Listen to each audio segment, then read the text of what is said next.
네, 네이버 창업자인 이혜진 전 의장이 다음 달로 예정된 공정거래위원회에 공시대상 기업 집단 지정을 앞두고 직접 공정위를 찾았습니다. 네이버를 총수 없는 집단으로 지정해 줄 것을 요청했는데요. 이 관련해서 전자신문의 경제전문지죠. 넥스트데일리의 황재용 기자와 자세하게 알아보겠습니다. 네, 안녕하십니까? 네, 안녕하세요.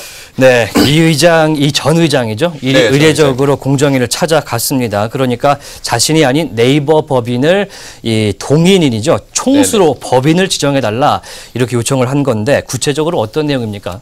네, 관련 업계에 따르면 이 전 의장은 지난 14일 박상진 네이버 최고 재무 책임자와 정연아 법무 담당 이사 등과 함께 공정위를 방문했습니다. 이들은 공정위 기업 집단과를 찾아 담당 과장은 물론 신동건 사무처장, 김상조 공정위원장과 면담을 가졌습니다. 사실 공정위는 다음 달 1일 공시 대상 기업 집단을 지정합니다. 그렇죠. 네이버가 이에 해당될 가능성이 큰 상황이고요. 또 공시 대상 기업 집단으로 지정이 되면 동일인을 지정해서 공정위에 신고를 해야 합니다. 동일인은 해당 기업 집단을 실질적으로 지배하는 법인이나 자연인을 뜻하는데 일반적으로 기업의 총수가 되는 경우가 많습니다. 이에 의전 의장 일행은 의전 의장이 아닌 네이버 법인을 회사의 동일인으로 지정해달라고 요청한 것으로 알려졌습니다. 네이버의 동일인을 개인이 아닌 네이버 법인으로 정하는 것이 합리적이라는 그 판단 때문인데요. 이들은 이 전 의장이 현재 글로벌 투자 책임자 역할만을 맡고 있고 네이버 법인이 70여 개 자회사를 직접 경영하고 있다고 설명했습니다. 그러니까 9월 1일 날 이 공정위가 기업 집단을 지정을 하는데 네이버가 공시대상 기업 집단으로 지정될 가능성이 높아지니까 이렇게 방문을 직접 한 것 같습니다. 네, 맞습니다. 이 공시대상 기업 집단은 정확히 뭡니까? 네, 이번 일을 정확하게 이해하기 위해서는 우선 공시대상 기업 집단과 관련된 내용을 먼저 살펴볼 필요가 있는데요. 공정위는 현재 자산 총액 10조 원 이상의 기업 집단을 상호 출자 제한 기업 집단, 다른 말로 대기업 집단으로 지정하고 있고요. 총액 5조 원 이상의 기업 집단을 공시대상 기업 집단, 다시 말해 준대기업 집단으로 지정하고 있습니다. 이 제도는 재벌 총수 일가의 전횡을 막고 편법적인 지배력 강화를 규제하기 위해 마련됐습니다. 그중 공시대상 기업 집단이 되면 총수 사익 편취 규제, 공시 의무 등이 법적으로 적용됩니다. 관계 당국에 따르면 앞서 말씀드린 것처럼 다음 달 1일 공시 대상 기업 집단 명단을 발표할 예정입니다. 중요한 것은 이 기업 집단으로 지정되면 법규에 따라서 동일인을 함께 지정해야 한다는 것인데요. 공정거래법을 보면 동일인은 회사의 지분 30% 이상을 보유했거나 사내 인사나 신규 투자를 결정하는 등 실질적인 지배력을 가진 사람이 돼야 됩니다. 즉 회사의 오너나 총수가 될 가능성이 크고요. 네이버의 경우 이런 이유로 이제 의전 의장이 그 동일인으로 가장 유력한 후보로 떠올랐습니다.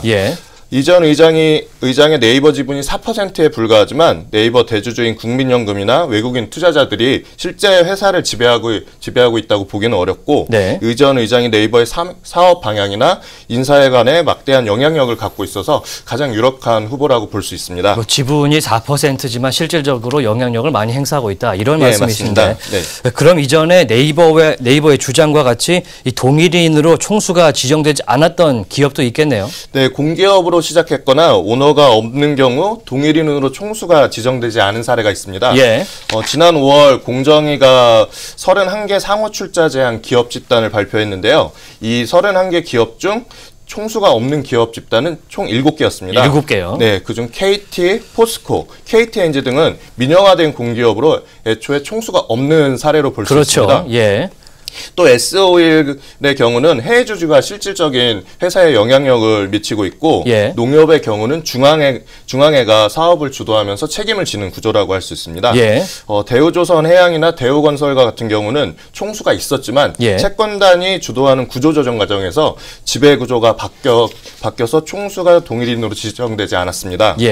하지만 네이버가 요구하는 것과 같이 개인이 설립한 민영기업 중 기업 집단 지정 시 총수가 동일인이 아닌 경우는 없었습니다. 그러니까 민영화된 공기업 사례는 좀 있었어도 현재같이 민영기업이 총수가 없는 집단으로 지정된 사례는 없었다 이 말씀이신데 전무한 상황입니다. 네, 이 전 의장이 공정위를 갔다 온 이후에 네이버가 공식 입장을 좀 내놨습니다. 어떤 내용입니까? 네, 네이버가 어제 16일에 이제 그 공식 입장을 밝혔는데요. 예. 네이버와 의전 의장이 주장하는 내용의 핵심은 네이버 법인을 동일인으로 지정해야 한다는 것입니다. 예. 그 근거로 우선 국내에서 드문 투명한 지배 구조를 갖고 있다는 점을 내세웠는데요. 예. 법인을 중심으로 회사가 운영되기 때문에 운영되고 주식이 고도로 분산된 공개회사인 만큼 동일인을 개인으로 정할 수 없다는 얘기가 됩니다. 예. 또 특정 개인이나 일가가 그룹을 소유해 문제를 일으켰던 기존 재벌과 다르다는 점을 들었는데요.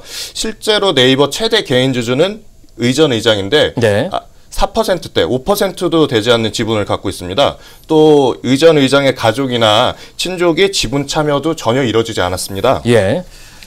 여기에 네이버는 주주의 신임을 통해 그 경영권을 얻은 전문 경영인 체제로 CEO가 있죠. 네, 예. 운영되고 있습니다.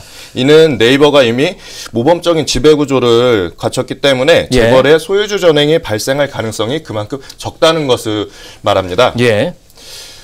또 네이버는 이런 그 동일인 지정과 관련된 자신들의 근거를 내세우면서 특정 개인이 지배하는 기업으로 네이버가 지정될 경우 예. 다른 IT 업체는 물론 재계에 부정적인 영향을 줄 수 있다는 점을 우려했습니다. 예. 지배 구조를 투명하게 전환하는 국내 기업의 행보에 악영향을 끼칠 수 있다는 얘기가 됩니다. 예. 이 앞으로 전망이 좀 궁금해지는데 반대하는 입장도 분명히 있을 것 같습니다.